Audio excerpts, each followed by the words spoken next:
his relationship to the city of Boston and it with him. Walk me through how that developed and the ups and downs of that. It didn't develop the way it obviously should have. Bill Russell entered Boston in 1956 at a time when Boston was, the word tribal has been used. I like it. Tribal neighborhoods, even just rivalries, and it was not a welcoming place for people of color, period. And he walked into the middle of this, had never experienced anything like this, given the fact that his family had uprooted with the Great Migration from his birthplace in Monroe, Louisiana, to Oakland when he was 8. So he experienced racism, of course, as any black person would in those days or even now, but not to the extent that he found it in Boston. And so he separated his professional life with the Celtics, which he loved, and where he was embraced and where he made friends of both races, and there was never an issue with the Celtics. And, of course, he very much appreciated Red Auerbach. But the city of Boston didn't love him back after the game ended the way they should have. You probably know the famous story of someone breaking into his house in Reading, Mass, and spreading feces on his wall. That would not please you and me or anybody else. He had an arm's length relationship with the city from most of the time that he played in the city, and he made it clear, how he was going to live his life.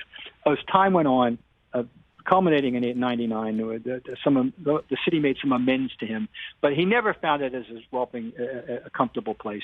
He didn't come here too often, for any reason other than the Celtics, and be honored that night. And he only did that because it was for a charity that he had great love for. It's called a mentoring charity,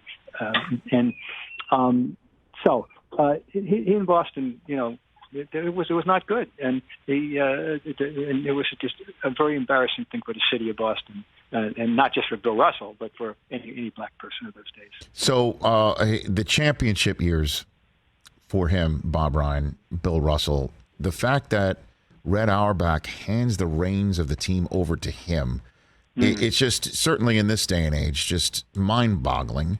But it was clearly the best move Red Auerbach could do, right? I mean, when you hand it off to your star player and championship player, it makes sense now through the fog of history. But can you walk me through what you know about that handoff or what happened there? Sure. He did think about other people at first, a couple of other people, but then he settled on Russell and realized, and believing the joke that Red told was that Russell's the only one that could coach Russell. And I suspect that was about 78% of the reason.